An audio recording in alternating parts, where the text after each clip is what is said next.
isang mapagpalang doon tayo sa ano, malilim doon. Yan, isang mapagpalang umaga po sa atin lahat. Pinalad po tayo na makausap natin sa katagpo si Kalingap Dan at magkukwento po tayo at magtatanong. Kaya samahan niyo po ako mga Kalingap. Yan. Ayan. Morning. Oh, brother. Kumusta? Good morning, brother. Kamusta? Simba muna tayo ngayon. Oo nga, galing tayo sa simbahan. So nakaka-amaze kasi ang isang Kalingap Dan ay nakita ko't nakasama sa church. Kumusta? Okay lang, brother. Ano naman? Masaya at maganda ang simula ng ating taon ngayon. Amen, mas maganda yun. At, tuloy-tuloy. pero meron akong napansin sa'yo, no? Nag-viral sa'yo yung, sino ba yun, yung mga bamboo? Si Dayan. Si Dayan? Yung beneficiary ko. Oo, saan mo nakuha yun? Scout lang. Scout lang? Scout ko yun eh. Tapos, ayun na, nagustuhan siya ng mga viewers. Kaya madami sumusuporta. Kaso ngayon, medyo mahirap na siyang i-vlog. Bakit? Trabaho na. Saan siya nagtatrabaho? Samgyup. Ano siya doon, parang waiter. Waitress. Waitress siya. Parang depende na lang sa schedule niya kung kailan siya available. Kaya, kumusta naman ang Kalingap Dan after several months na hindi tayo nagkita? ganun pa rin, brother. Kung paano yung nag-umpisa, ganun pa rin ngayon. Ang maganda lang, mas madami ng na sumusuporta. Kaya nagkakaroon tayo ng pambigay sa mga beneficiaries. Sa mga beneficiary natin. So anong masasabi mo sa, siyempre unang-una sa lahat, sa Team Kalingap, for your success in life na dito mo pala matatagpuan yung success through vlogging, Mga brother na dahil sa Kalingap, lahat ng meron tayo ngayon at lahat ng nangyayari sa akin ay dahil yan kila Kuya Val, Kalingap Rap, sa pagkuha nila sa akin dito. At syempre sa mga viewers, sa mga supporters, lahat yan naging posible dahil sa kanila. Salamat naman at kasi sa kabila ng lahat ng iyong tagumpay, hindi naman natin nasasabing maliit lang views mo, nakita ko naman yung sakto lang. Oo, nakita ko naman yung success na mga upload mo. So ang kinatuwa ko rito kasi hindi mo iniwan ang Kalingap Rap at ang Team Kalingap. Mayaman yung brother sa isip ko na humiwalay kahit na magkaroon tayo ng sapat na nakita na kaya natin magsarili, hindi ko naman gagawin. Purihin ang Diyos, para kang si Kalingap Edo rin. So nakakatuwa, Siyempre kung paano ako nagsimula at paano ako tinanggap nila Kalingap na hanggang sa tumagal, nandun pa rin ako. Hindi naman magbabago yun. Wala naman sa isip ko magkaroon ng o bumukod, wala naman, brother. Praise God, magandang balita yun. Pero sana po, katulad yan, di ba? Success ka na in life. Hindi naman. Actually, matatawag na rin magandang buhay yun. Pero ang akin dito ay nakita ko yung pag-unlad ng channel mo. Salamat. Dahil siguro, unang-una nagpapasalamat tayo sa Panginoon nung tayo unang mag-usap doon sa PhilInvest ba yun? Oo, brother, nung pagdating ko, pinag-pray mo ako nun. Parang talagang, nangyari nga, brother, di ba, pinagdasal mo na maging successful ako. Oo. Unti-unti naman na nangyayari yun sa akin ngayon dito sa diet. Magto 2 years ako dito, brother. Oo nga, 2 years na. Years lang ng panahon. So, paano mo ba nagagampanan yung mga bagay na, siyempre, di ba, nakakatuwa naman, ang isang Kalingap Dan dahil nga sa may dugong matubang, tinangkilik ng viewers. Anong masasabi mo sa mga viewers na yan? Ayun, salamat na yung suporta nila kila Kuya Val, Kalingap Club, kila Ruel. Ganun din ang pagsuporta nila sa akin bilang isang pamilya. Kaya nagpapasalamat ako na parang tanggap nila ang aking YouTube channel, ang aking ginagawa. At natutuwa naman sila. Salamat po doon. What about siyempre, di ba, hindi naman pangit ang Kalingap Dan, gwapo naman. Anong masasabi mo sa stance mo ngayon na siyempre bilang Kalingap, bilang isang team ng Kalingap, at the same time, gwapo ka naman. Anong masasabi mo sa mga humahanga sa'yo? Salamat kung sila ay na-appreciate nila ang ating itsura. At maraming salamat po na natutuwa at humahanga kayo. Pero ang nakakatuwa kasi still humble ka pa rin. Wala naman pagbabago doon, brother. Pero ganito lang talaga ang ating personality. Yun ang naging personality mo. Hindi ko nga naiisip na ganun lang tingin nila sa atin Paano mo na-enjoy? Siyempre, alam mo, privilege and honor na mapasama sa isang team, lalong-lalo na sa K-Boys, Po. Nang una kay Kalingap Rab. So how would you express yung moments na magkasama kayo nila Kalingap at the same time, syempre, iba yung kasama sila eh. Opo, masaya. Masaya talaga na nandun tayo sa grupo ni Kalingap Rab. May kanya-kanya lang kami schedule, kaya madalas hindi ko naman sila kasama buong linggo. May sarili kami schedule, pero pag magkakasama kami buo, masaya, hindi mo ramdam yung pagod na ginagawa nyo, kahit malayo ang puntahan nyo, masaya. Hindi nakakasawa, brother, kahit paulit araw-araw, gano'n ang gano'n. Masaya magtuloy-tuloy ka. Masarap sa feeling na gusto mo yung ginagawa mo, masaya ka sa ginagawa. Masaya ka sa ginagawa. Yun yung tinatawag na kapag gusto mo, enjoy ka. Tama, wala kang iisiping pagod ka na, kasi gusto mo yung masaya ka sa ginagawa mo. Totoo yan. Tsaka nakakatuwa kasi privilege and honor na mapasama sa isang team, lalong-lalo na sa grupo ni Kalingap Rab. Kasi unang-una, hindi lang tataas ang views mo, at the same time dadami yung subscriber. Diba hindi mo ba napansin maraming nagkahangad, maraming hindi lang magandang tips, maraming nag-a-aspire na makarating sa grupo ni Kalingap Rab. Welcome naman lahat, brother, kay Kalingap Rab na sumama sa kanya, na maging part, siguro magkaroon ng schedule, na makasama sa K-Boys, may experience nyo, magkaroon kayo ng exposure. Yun ang maganda, yung exposure. Welcome naman yun kay Kalingap Rab, at lahat naman ay pwedeng sumama basta magsabi lang sa kanya. Pero ako, in my case na napapasama kay Rab, nagpapasalamat naman ako. Every time nakasama ako, nagkakaroon ako opportunity na mag-vlog.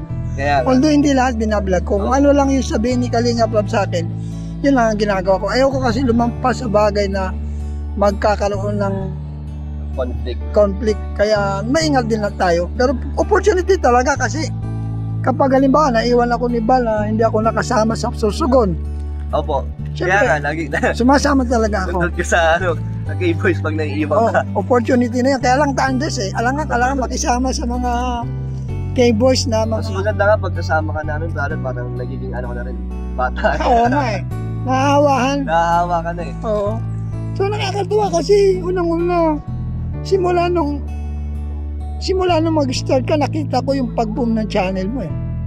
So ibig sabihin tangkilik ka nila bilang matubang, hindi lang bilang matubang, kundi bilang Kalingap Dan. Kasi nakita ko meron kang gift about about sa pag-interview. Doon ka mahusay eh. Doon nga ako, brother, na doon nakilala.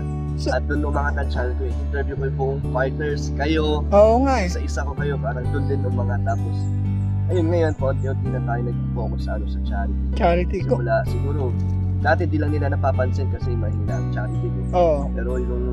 Pero batang naman ako nag-charity. Hanggang ngayon lang nila na-appreciate. At yun nga, nagkakaroon ng views ang bawat charity. Kaya salamat po sa suporta nyo at lalong nakakagana pala, brother, pag alam mo na mga sumusuporta sa'yo. Mas masarap tumulong, lalo na pag mayroon kang kayang ibigay sa mga beneficiary. Even ako, gusto ko rin tumulong, kaya lang wala akong sapat na pamigay, kundi yun lang kaya ko kasi alam mo naman yung channel natin. Pero talaga totoo yung sinabi mo, masarap ang pakiramdam sa tumulong, lalo na pag tinulungan mo kahit small amount, yung pasasalamat. Yes, brother. Tsaka masarap din yung nakikita mo may pagbabago sa buhay ng na tulong. Hindi man malaki, hindi man ganun kaganda yung binigay mo, pero may pagbabago kahit pa paano na dahil sa atin, sa Kalingap. Oo. Nagkaroon ng pag-asa sila sa buhay, gano'n. Pero hindi naman natin mararanasan yun without the founder na sa pangungunan ni Kuya Bal. Lahat yan di mangyayari kung wala si Kuya Bal, hindi nasundan ni Kalingap Rab at ang buong Kalingap dito. Wala, hindi lahat to, wala to sa atin. Or hindi tayo kilala kung wala talaga sila Kuya Bal. Ako nga nagulat eh. Sino ba ako? Brother Paas lang, pero because of Bal.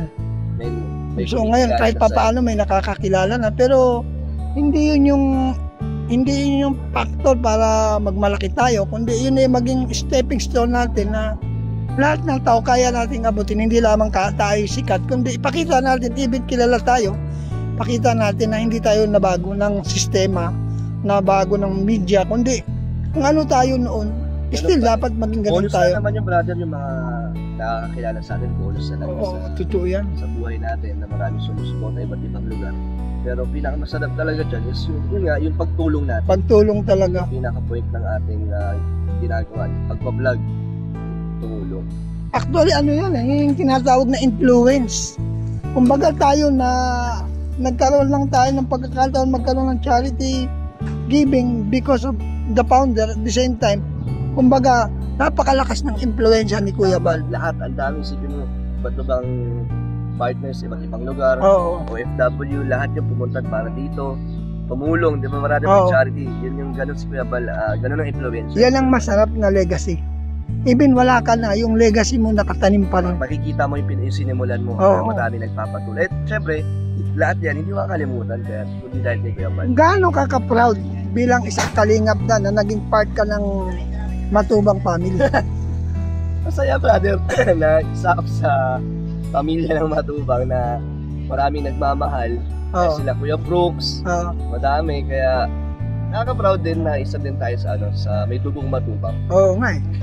Kasi alam mo, from the very beginning kami ni Bal magkasama na. Oo nga, brother, matagal. Even sa pag-Facebook niya kasama ako niyan, pero hindi ako nag-try. Pero siguro kung talagang nagtyagaan ako, baka dalawa kami ni Bal ang nakilalang masyado.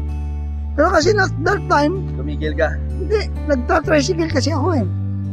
Pero nakakatuwa kasi magkasama pa rin kayo. Oo, pero siya yung nag-influence sa akin na, Bali, sama ka na sa akin. Kaya, yung mga nararanasan ko ngayon ng mga blessing, yung bahay na ipatayo natin na kahit paunti-unti, andyan at gumagana naman. Although, sa ngayon, stop muna kasi wala nang budget. Pero ang kinakatuwa, ang kinakatuwa ko, hindi ko yan maitatayo without Kuya Bal. Tama. Kaya salamat talaga ako sa buhay niya. Kasi naging, kay Lord, syempre. Naging part tayo ng Team Kalingap. Una, ang Diyos ang nag-speak kay Bal para makuha niya ako. Privilege yun, alam mo kung bakit? Every time na may house blessing, tayo ang nagpipray. Diba? Ano mo, brother, role mo at purpose mo dito sa Kalingap ang magbigay ng house blessings. Yeah. Diba, brother? Oo nga eh. Purihin ang Diyos talaga sa buhay ni Kuya Bal. Yan, nakakatuwa naman, very ka na ngayon, parang matured ka sa iyong mga sinasabi, parang salamat. Siguro marahil naging influence ka rin ng Christianity, no? Laking simbahan ka rin marahil, Hindi naman katulad nila Insan Rap na talagang simbahan talaga. Parang every Sunday kami dati nila Papa. Tapos natigil kasi yun nung naghiwalay na sila. Natigil lang. Natigil lang nung magkaroon kayo ng separation kasi nagkatrabaho ka na, di ba? Hindi naman nalayo ang ating puso kay Lord. Hindi naman nakalimutan. Yan, maganda naman kung ganun. So alam mo, Kalingap Dan, maraming salamat sa opportunity ito kasi pinagbigyan mo si Brother Paas. Anytime, brother. Hoping and praying na lalo pa kumangat yung channel mo.